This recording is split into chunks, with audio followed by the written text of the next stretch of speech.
Welcome back, everybody, for this week's episode of Lindsey Byrd and Writing is Hard. This week, we're talking about co-writing a fantasy novel. How do you manage the actual act of co-writing? What is involved with bringing an epic fantasy series to life when there are multiple heads in the room?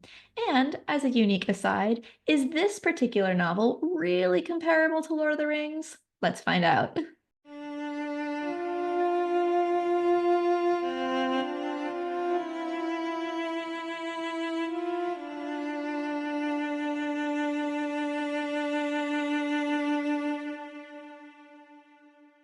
Today's author interview is with Clarke and Courtney Collins, two co-authors who worked together on their 2025 debut novel, In the Name of Honor, which released in January this year. They first met in college, lived coast to coast, and currently reside in Vermont with their two children. Their back-of-book blurb reads, "What would you risk to save someone you love from a fate worse than death? A half-elven princess grieving the loss of one father and fearing for the other, a loyal guardsman torn between his oath to the king and her safety, and a creature so bent on revenge he'll make the world kneel to hurt them all. Of all the messages Dimitar has carried, he now delivers the worst of all. Vile, corrupted creatures have returned and murdered the king's best friend. The king leaves to seek retribution and gives Dimitar an order he doesn't expect: guard the princess Kalila. When corruptors then kidnap her father, she insists on rescuing him. Dimitar must break his vow to keep her safe in the kingdom and together infiltrate the enemy's lair, unless the corrupted capture Kalila first." So to start us off today, what inspired you both to write this story? Yeah, so the story started. I studied abroad in Germany when I was in college. And I went with a sister school, but it wasn't through my school. So I didn't know any of the other students. I didn't know anybody because I was in a foreign country, which left me with a lot of time to think inside my head, which is always a dangerous thing. But in this particular instance, for whatever reason, I just had this sort of story, little tale brewing in my mind. And at the time, to completely date myself, there was the newfangled thing called email, that Courtney and I were. That's how we kept in touch while I was studying in Germany. And just one day, I decided, what if I actually wrote this out and what that would look like? So I just wrote it in an email to Courtney, and she was thrilled with it. And it just became this thing where every day or so I would add to it. She would add to it. She would say, that name is stupid, change that. And it would just went back and forth a little bit. And before we knew it, it was actually becoming something that resembled an actual story. It wasn't just a fun little thing over email. It was actually something that we could make into a full-fledged story. Um, so, I hate to say that the story was born out of boredom, but it really was just a creative outlet for a time when I was alone in a foreign country, and it was just something that we instantly connected over, and it just grew into largely what the story is today. Well, it sounds like it was also born out of love too, because both of you are going back and forth with it, and your relationship was growing at the same time, and you've obviously continued now to many years later. So, I mean, if she hadn't responded, maybe perhaps it would be a completely different story, or maybe it wouldn't exist at all. Right. All right. There you go. So it was a storyboard of love. There you go. That's a much better answer. That is so much better. Slightly reframing.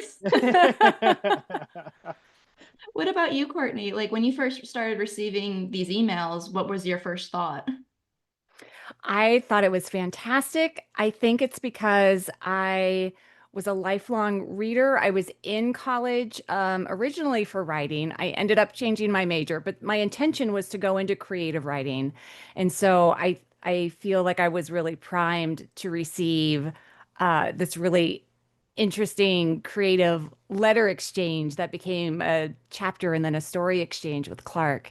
And it's something that, as Clarke was saying, like really stayed with us throughout the years. It stayed with us throughout college. So when he came back from his semester abroad, we continued to work on the story. So, that was our Saturday nights. All the other kids were going out to parties, and we were like, let's do the next chapter. And then I it really became our thing, like our story was our thing, if you will. And so it continued with us after we graduated and then just life happened. We got married and moved across country and then back again and got the house and got the kids and all those things. And along the way, off and on, I mean, there were times when we were not working on the story, but it was always with us. I mean, I think as a writer yourself, like once a story is with you, it's with you because it's a part of you and you can't that doesn't ever go away. So it always stayed with us. And then in recent years we decided to get serious about it and here we are. When you are writing a story for so long, your life experience changes, and with that your perspective of maybe certain events within that story might change as well, because you now either have experienced something similar or you've had more time to process that event. Were there any major changes that happened from those first email drafts to the final results that just happened naturally as a result of the time that had passed? I would say the most noticeable is the improvement in the writing itself. So yes, there were many scenes uh that changed over the years. I would say the major plot points have all stayed the same. So your beginning, your midpoint, the climax, the ending, all of that is the same, but how we got the characters from here to there certainly evolved.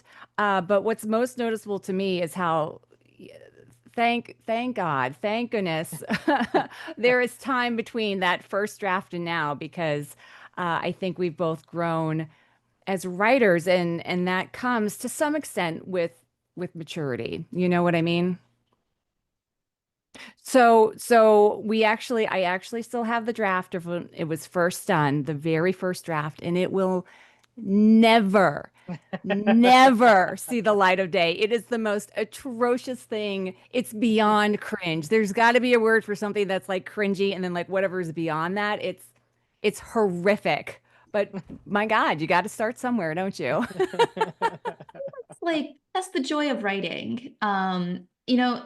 It's so funny because there was a story I heard at one point, and I'm sure it's some parable that someone's modified, but it's how you're at a party somewhere and somebody comes up and they ask you, "What do you do?" He's like, "Oh, I'm a brain surgeon," yada yada yada.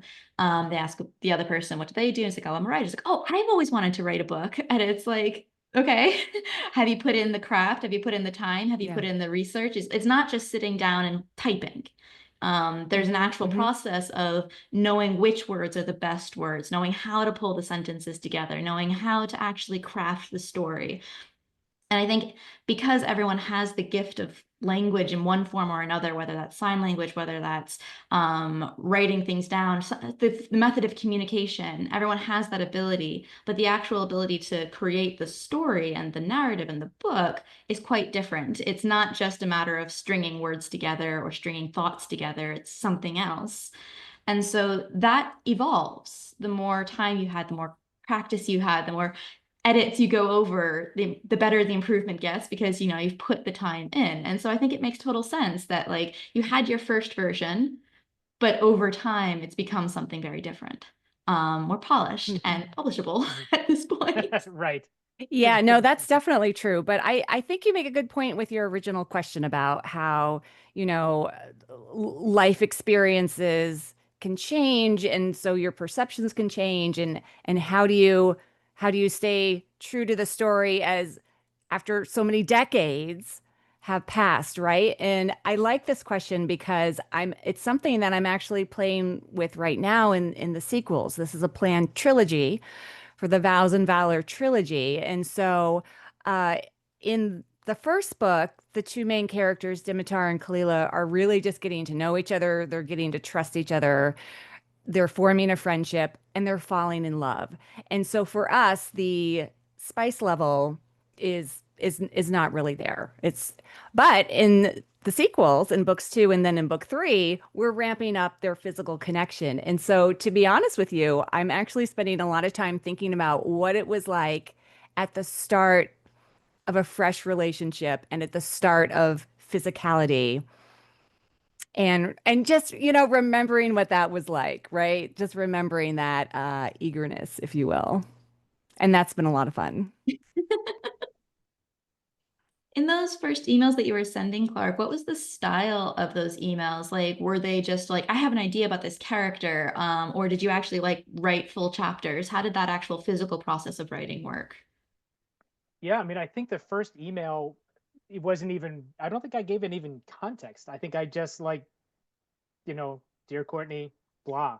And then there was an idea, or the first, I don't know, half a chapter or something along those lines. Um, and I would say that there wasn't, I wish I could say I had this huge grand story in mind, but at the time, and it's hard to remember that because of how long we've been with the story, but there was a period where I had no idea what the story was. It was just, here's a character meeting with a king, and that was the extent of where my, like, how far ahead I was thinking. So honestly, it was just, I just started typing, and whatever came out came out. And some of it, or a lot of it, from that point became Courtney's feedback. Again, it's I joked about it, but really there was, a terrible name I chose in the beginning, and and we ended up changing that, and it became obviously much better after that.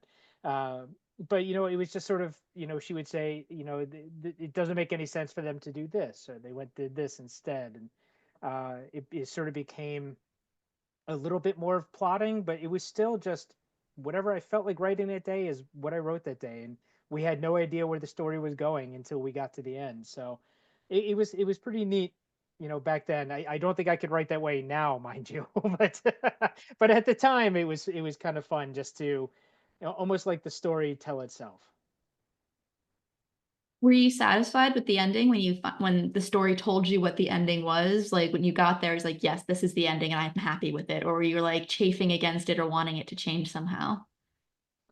Um, I distinctly remember the first time we wrote the end, how naive that was. But when we originally wrote, the end, it felt very satisfying. It felt like we had written a fantastic, epic story, that, as Courtney pointed out, in hindsight was pretty awful. But it was still great to get to that end and just say, we wrote a whole story, an entire story, and it has an ending. So yeah, no, I think we were very satisfied at the time when we got to that point. Again, in hindsight, not so much, but over time, we've really developed the craft, we developed that polish, and through, wait, geez, however many revisions we really had by the end, we really came to, absolutely love the story, the overall arc, and how it wraps up. When you made the transition from sending the emails back and forth to all of the life changes that you just described earlier, Courtney, getting married, having kids, moving here, moving there, jobs, everything else, when you finally said, you know what, this story's not leaving us alone, we want to actually write the book. How did that transition take place? Well, it kicked off right around the time I turned 40. And I thought I would like to not die before this book is published. And the reason why I say that so dramatically is because my mother passed away when she was 47. And that was a very long time ago. But but reaching that same decade made me realize how shockingly young that is, right? And it would be, for me, a tragedy to not have the story published. And so I was really driven by this what would you call it? It's not a death wish, but I was Life driven goal. by the thought of mortality, and I was like, I would be so mad. My soul would not rest if I passed from this plane without having this book published. So I was like, look, it's time to get serious about this because this is a life goal and I need this to happen. So at that point, we dragged the story out, went through even more revisions because it had been revised ad nauseum over the years, right? But we revised it again. We were like, how do we make this better? We looked into and studied craft of writing. So editing became a huge piece for me in particular because people love it editing or they hate editing. I am on team editing. I love it. I could do it all day. And so we learned about that, which was great, and implemented that into the book and uh, started to get beta readers. Let's get more feedback. Let's do more revisions and basically take all the steps to make the book as polished and as strong as we could before then querying it out. What was your reaction, Clark, when she said, we're doing this right now? No, I was thrilled. I really was. Because I think we had spent so much time, life events aside, I think there was a decent amount of almost, and I'll take ownership, a lot of dragging our feet, meaning, dragging my feet, meaning, I knew that we could probably really sort of revise the story, really make it something, and really make it to the point that we could seriously think about getting it published. But it was just sort of, again, life happened, and it just sort of dragged on. And I think all it takes really is someone to say, this is good enough to get published, but it's not quite there yet. All you have to do is X, Y, and Z, and you can get there. And when Courtney really came down and said, let's get this done, here's what we need to do, it gave a path. It gave something we could do, so that we could follow to getting it published. So I guess, whipped my butt into gear, I guess is the best way to say it. And I think it was really all that was needed. And, and now we're almost, we're working on book 3 at this point. So, it's, it obviously, it worked. It was effective. I feel like for many writers, even before they actually get the satisfaction of being published, they have those stories constantly lurking in the back of their head, constantly, rolling over and over like a rotisserie chicken, like waiting for that perfect moment to come out. Um, when you say that you looked at it and said, we need to do these edits, and these are the things that we really need to focus on, what specifically were things that you were looking at and things that you were trying to change? It doesn't need to be like spoilery, but like actually practically, what were those things that you were like, this is what needs to be improved? Well, the major piece of this was the word count. We are overwriters, or at least we were with book 1. And so let's see. I think the first final draft, if you follow that, was somewhere in the 170s. And we were like, look at this great big book. And then again, part of it was, not only studying the writing craft, but also the publishing industry. And I realized pretty quickly that a 170K book was not going to land in anybody's inbox favorably whatsoever. So we were like, wow, well, that needs to come down quite a bit. So I remember the first stab got us down into the 140s.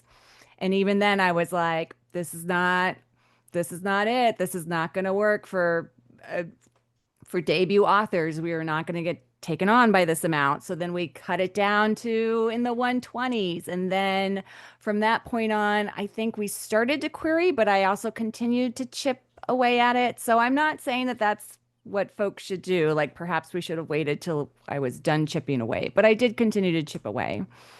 And the final book is at, I want to say 116,000 words, which puts adult fantasy into current industry standards. Yeah, for people who are unaware right now, I would say for adult fantasy, it's roughly 90 at the very short end, up to about 130 is the usual range of where you want to stay for debut. Obviously, Yes. if you're the Brandon Sandersons of the world, you can go up to 200,000 and beyond, but he's also a mega bestseller, so he's allowed to have more pages. Yeah. But for debut authors, very short end is 90, but up to 130 is kind of the bracket you want to be kept in.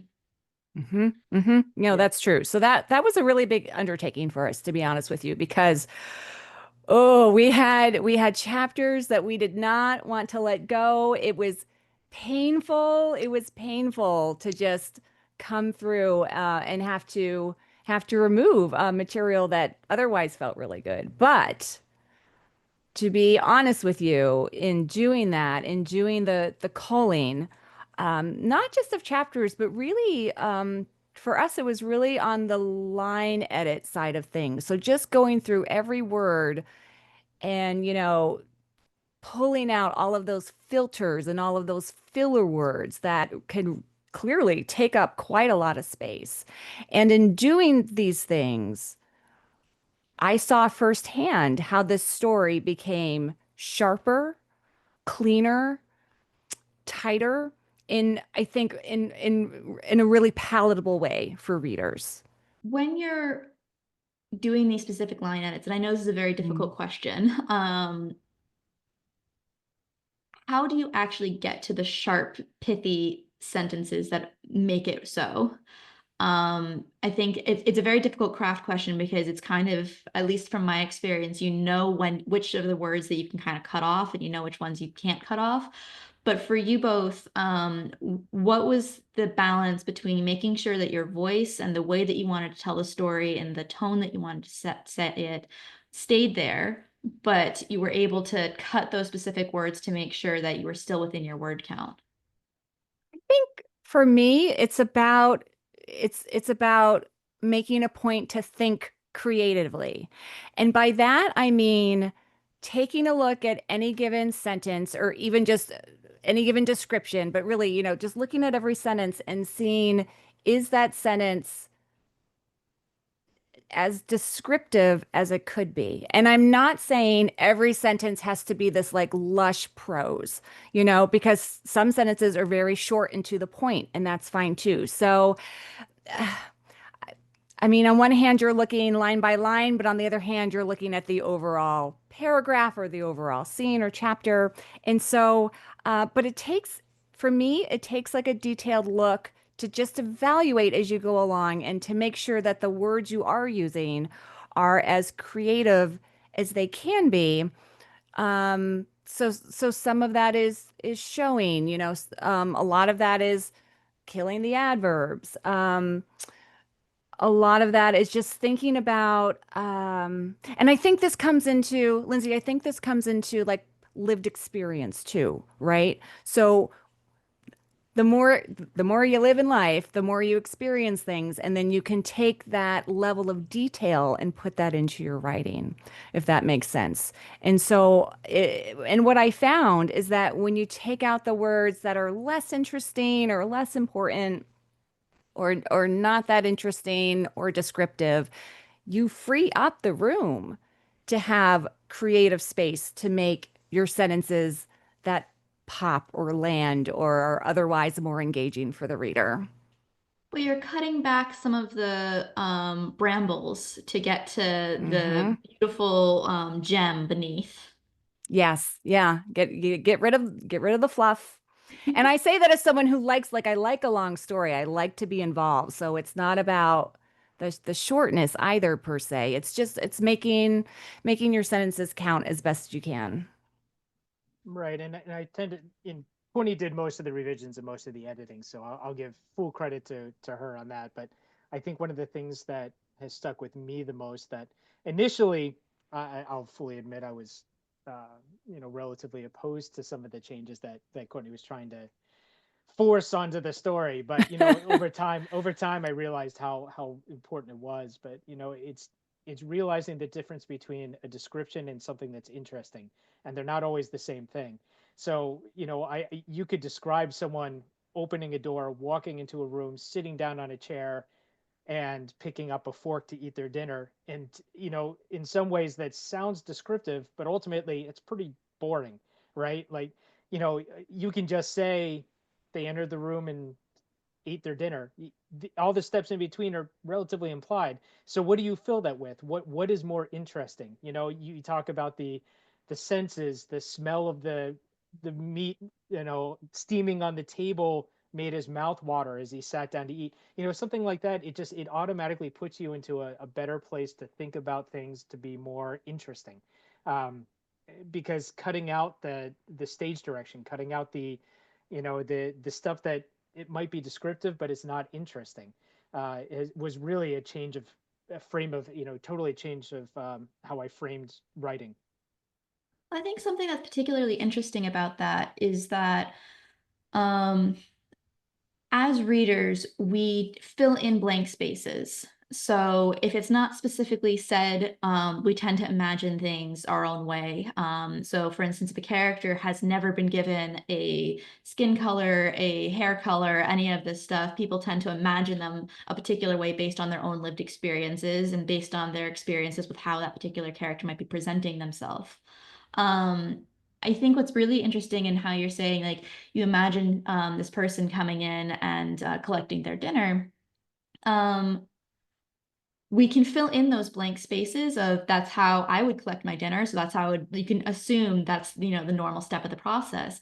What would be interesting is writing in the things that are completely outside of your lived experience. So the things that would be different or unique about that. So if he cartwheeled to get his dinner, well, I would never do that. So yeah, that's something you put in because that's the new unique thing that needs to be described because that's not what people could just fill in the blanks with.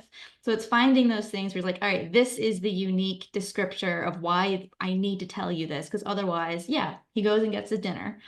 And finding just those aspects to keep in while letting the rest be filled in by the imagination of the reader.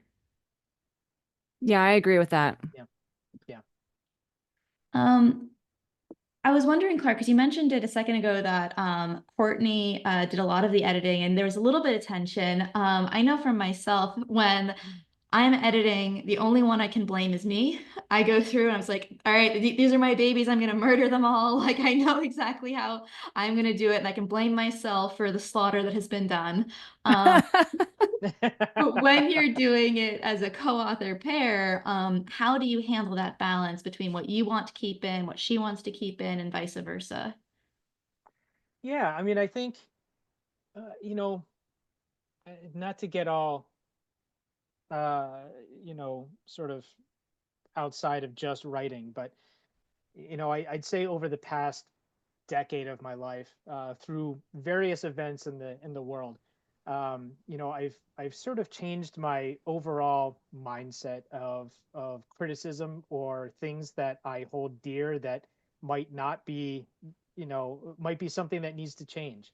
Um, I think the initial reaction of almost anyone is to be defensive, right? To say, no, we can't cut this chapter. I wrote this chapter. I love this chapter. We can't just cut it. Um, and that's your initial reaction. And I think what I have discovered over the course of the past several years, when we've really, really not only written but tried to write in a polished way, is realizing that it's not. First of all, it's not personal.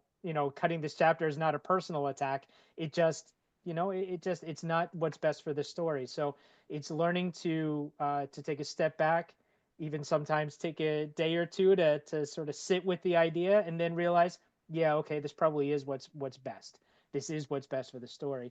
And a lot of it too is just communication. As co-authors, I think this is the other answer that I think a lot of people ask with us when they're asking, what is it like to be a co-author? It's not necessarily the most exciting answer, but I think it's the most true answer, is that we just talk. There's a lot of communication. We don't get angry. We don't, it's not like I write something and she's like, this is garbage, write it again. We just talk. If something needs to be changed, or hey, I love this, but this could be done this way, or good job, but you know maybe this is a different direction we can go with this story. That leads to conversations, that leads to, okay, well, if we do it that way instead, what does that look like? Where does that lead our characters? Ooh, I love that. Ooh, and we could do this then. And I'd say most of our best ideas are because we've had a conversation or a difference in opinion about where things go next. And Mm. usually we end up either in the middle, or one of us, my view is the one that wins, or your view is the one that wins. But I'd say in general, it's just brainstorming and coming together, and because I think the story is born from both of us.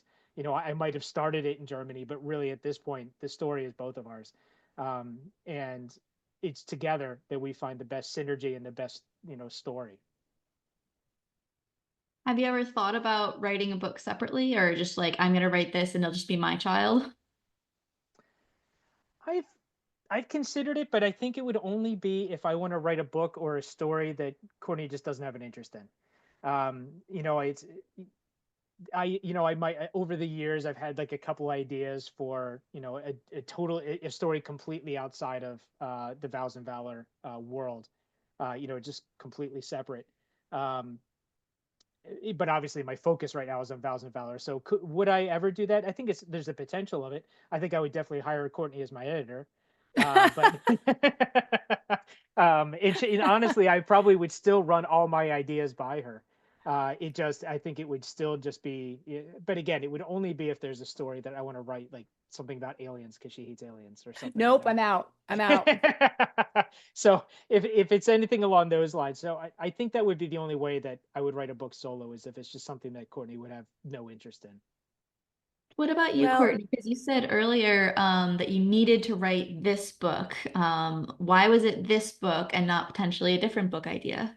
hmm so at this point, honestly, this series is my passion project. This is it.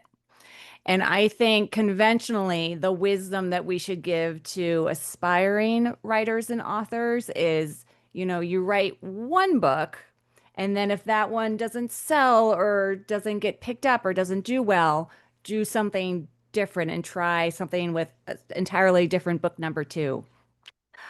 That is not what I am doing. So don't do as I say and not as I do, because for me, this world has become uh so intimate to me and so personal and so unbelievably special that this is where I want to be.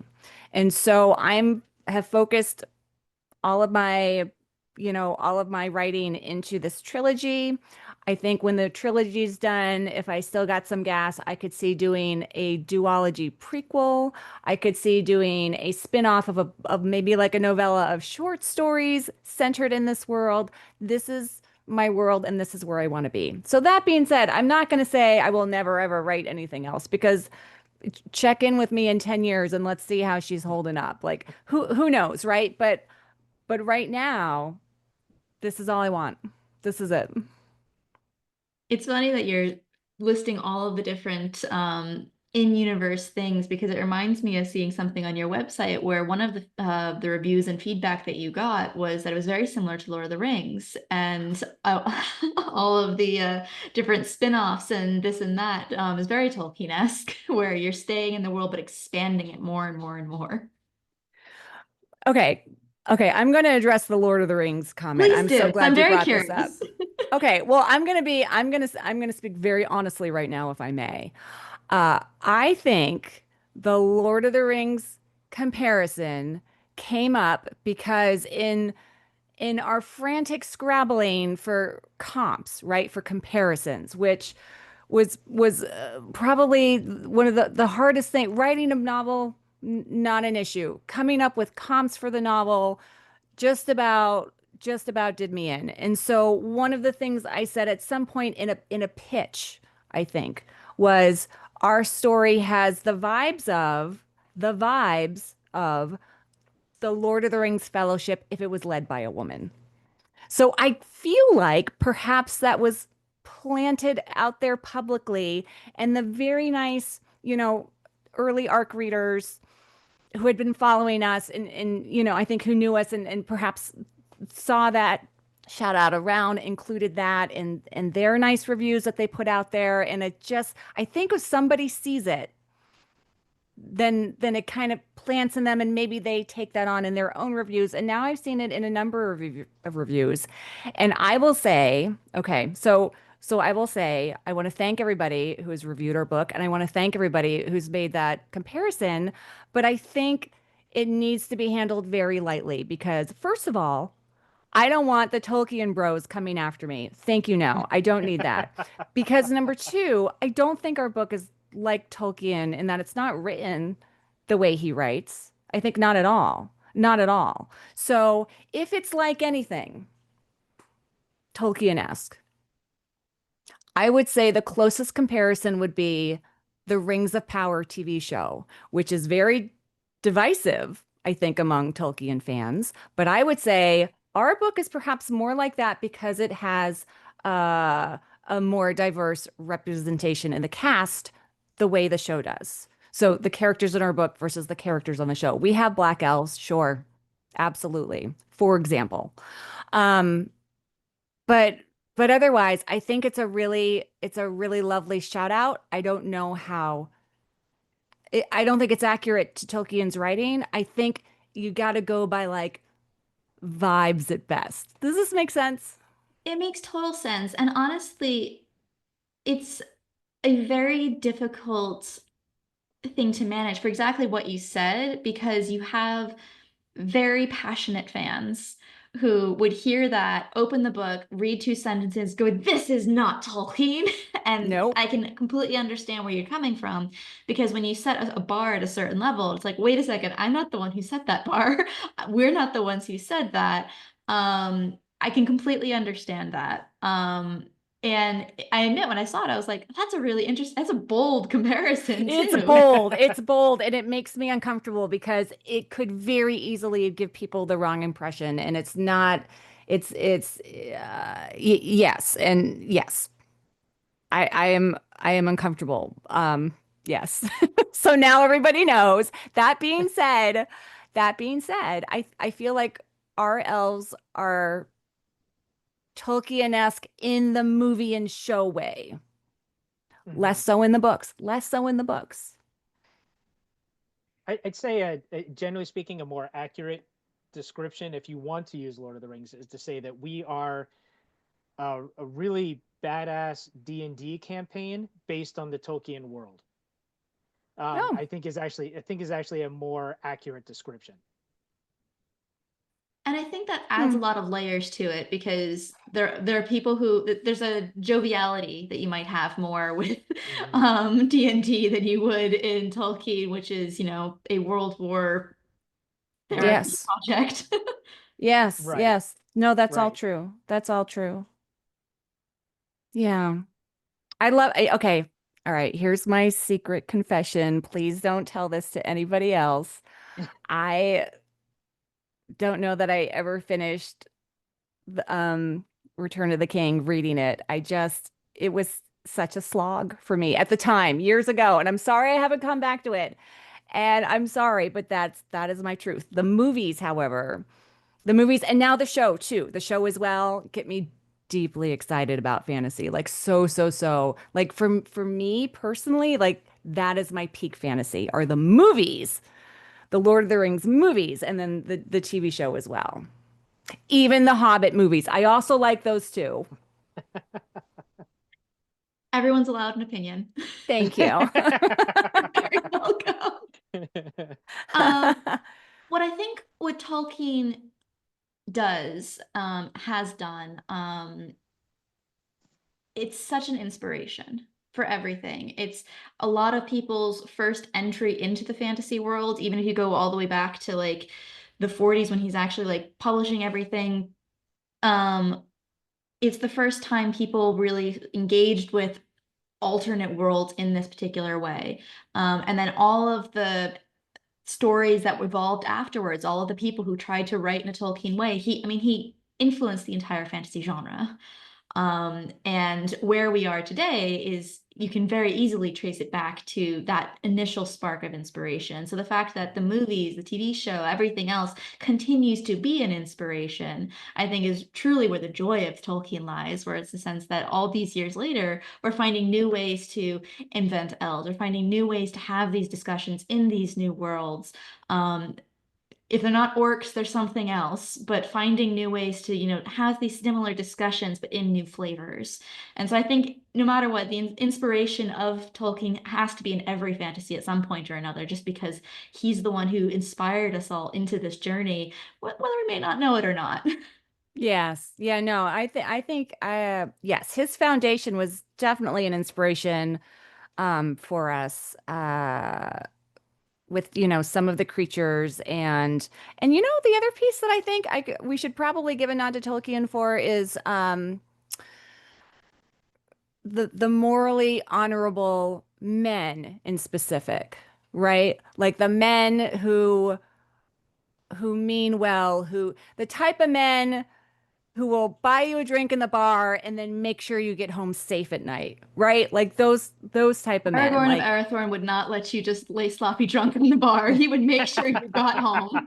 absolutely. He would hydrate you for sure. So, and we have that and I think that that is maybe a standout to some folks because we are in the age of the morally gray heroes, which is fine, like power to that and everything, but we take a little more of a black and white approach, I think, to our villains versus heroes. Well, there's an implicit goodness to every single character who's a goodie in the Lord of the Rings series.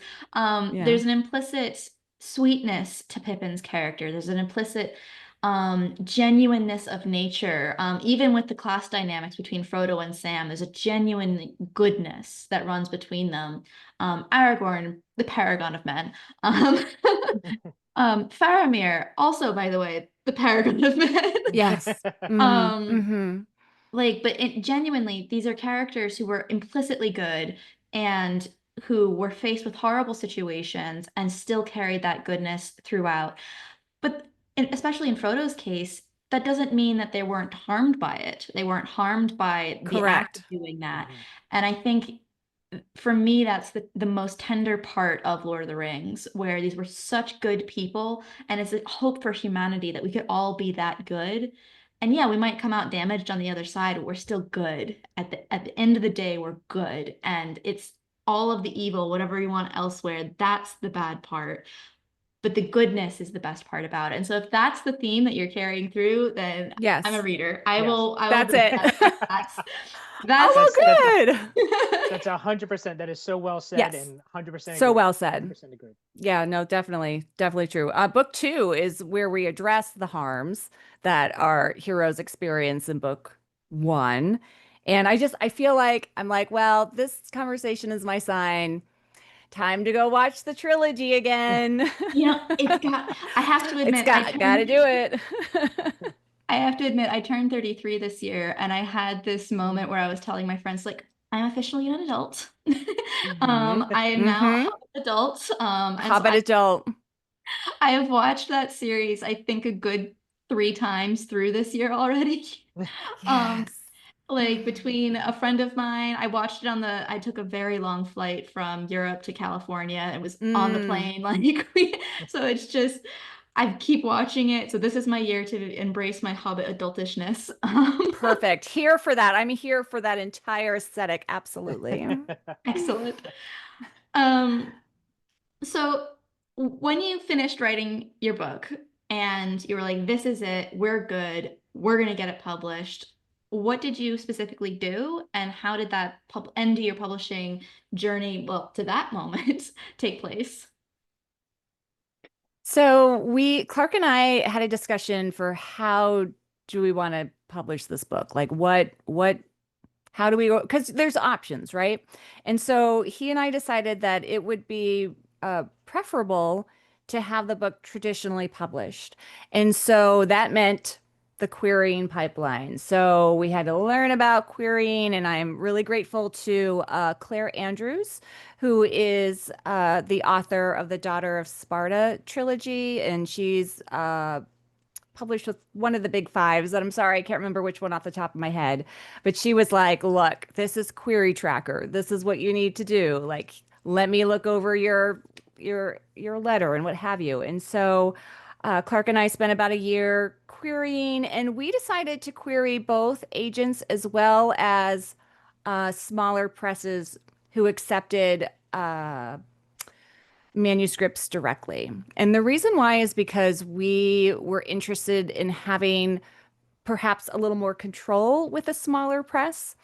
And long story long, after we had agent interest and small press interest, and ended up having an offer with a small press. And so that's what we decided to go with. in part because again, I was driven by the like I need to get this published. So if this is our offer, we're gonna go with this and make it work. And so we signed with Shadow Spark Publishing for the trilogy, and it turns out that it's very hands-on for us. So really, I think for all intensive purposes, it feels like we're we're taking on like a lot of the steps ourselves as far as well, primarily marketing, to be honest. I'll just get to it. The marketing is really for us to do, but you know, uh they edited the book. We did some rounds of edits. They did the formatting. They let's see. I'm sorry, I've lost my train of thought. I don't know. Is there anything else to that, Clark? Sorry, I've lost my train. Yeah, no, I mean it's you know, I think one of the greatest assets, much like Courtney said, but the greatest what think is the greatest aspect of signing with a small press is that, you know, really they've allowed us to basically tell them like what the cover is going to look like. You know, we got our own cover, so you know, and they just said, "Great, perfect." So we didn't have them telling us what the cover needed to look like. They didn't tell us, you know, story edits. You know, they went through the editing process in terms of line edits and such, but they didn't tell us, And "No, you need to developmental change too. this." And developmental too, right? Exactly. But you know, they didn't tell us, "No, you need to change this," or anything along those lines. Essentially, they allowed our story to flourish as it was, or as we wanted it to be, which you know really is something that I value a lot because I think if you do go through the you know, one of the big five, I don't think that's the case at all. I think they pretty much tell you what your story is going to be. So um, you know, I think there's a lot of value in that by from signing with a small press, even if you know some of the things that normally I think, although I think if you I've heard anecdotally that even the you know the big five don't necessarily take on all of your marketing nowadays either. You know, I think that's might be a thing of the past. I think the authors still are doing a lot of the marketing, but you know, I think a lot. It does mean that a lot of it has come onto the shoulders of you know, and Courtney has really been the marketing guru of the Oh, book. So I'm not a marketing guru. Absolutely not. No, no, sir. take some credit. Take some credit. She does an I don't amazing job. know. She does an amazing job. She's too humble. And Oh, I you know well, we did go viral this past month. yes. Did it have anything to do with our book? None whatsoever. Did it have to do with me reading a 2-minute clip of a snippet from a 1960s erotica book? Yes. Yes. Almost 200,000 views later.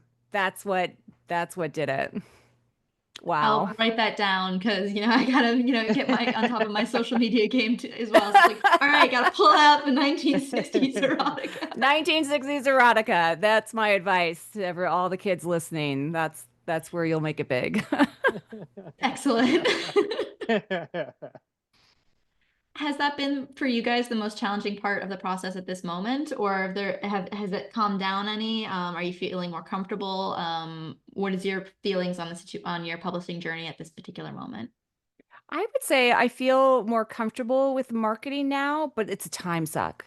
It is so much time, and I have a full-time job, and I have children that need to be raised, and I have a house to manage. And so I genuinely feel like to do the marketing at the level that makes me feel totally successful would be a full-time endeavor. And I don't have that many hours in my day or in my week. So I think the struggle is time to do that because all the time that doing marketing is time that I'm not writing. And that's not great. So like most things in life, it's a balance and trying to figure that out and also giving yourself grace. If you're like, oh, didn't make a post today, the world's not going to end, right? Like remembering that as well. But it feels it still feels surreal to me that the book is published. It's been out for just almost 3 months now. I have to remind myself that. Like it's so unreal to me. And I think it's because I'm such a detail person. I get so tunnel visioned on the details for like, the marketing or the revisions for book two, or we're drafting in book three, and kind of like looking at the next thing, and I forget to step back and look at what we have achieved, which is, book baby number one is out there in the world and she's doing really good so far. So it helps me to have other people who will shout that out, friends, colleagues, people who are like, dang, you guys, you have your book out. It's great. And I'm like, oh my gosh, oh yeah, the book is out. And then it'll like sink in a little more with me. Well, for posterity, dang, you guys, your book is out. It's Oh going my well. God. Congratulations, truly. Thank you. Thank Thank you. you. Thank you. Did you guys have a good launch party, I hope, in some capacity? Well, yes, I'm sorry. You know what? I made a face because I was thinking of launch day, which was not as smooth as I would have liked for reasons on Amazon's end, Amazon being a butt, and we hate Jeff Bezos and his wealth hoarding, so that stinks. But yes, the event itself Mhm. happened a few weeks afterwards, and it was in our favorite place here in our town in Vermont, and we had a book themed trivia night that I hosted. So it was like, "Hi everybody, welcome to book trivia, and by the way, here's our brand new book." And so it was great fun. We had so much fun. That's great. It sounds wonderful. Yeah. Before I let you go, I just wanted to ask if there's anything we haven't had a chance to talk about that you'd like to bring up or mention before we leave today. Oh, is this when I do like the It's plug for whatever the you book like. It is your stuff? moment. Okay. So I would say In the Name of Honor is currently available in ebook and in paperback on your major platforms, as well as in some local independent bookstores who we love to support, or through us directly if you want that signed copy, because I, for one, just go feral for signed copies of books from authors that I know. And if you follow us online, if you go to our website, collinsauthors.com, you can find links to just about every social media known to humankind. And this fall, we're going to roll out ARC opportunities for book two, In the Name of Pride, which comes out in January, which is how many months is that? 9 months? We're getting Eight there. months? Oh my gosh. And yeah. Okay, I'm trying to think of something clever, but I don't have it. Maybe Clark has something clever. I don't. No, no, unfortunately, I don't either. So, but it is going to be an annual release. So, book two comes out January, and then currently our plan is to bring out book three in the following January. So, uh, we'll see. Book three has been a little bit of a problem child in getting written. It's fighting us a little bit, but I think we've broken through that wall in the last week or so. Actually, is really when we sort of broken through that wall, and it's becoming much more exciting to write again. So I think we'll make it. I think we'll make it. We Fantastic. I are wish going you to make it. so much luck.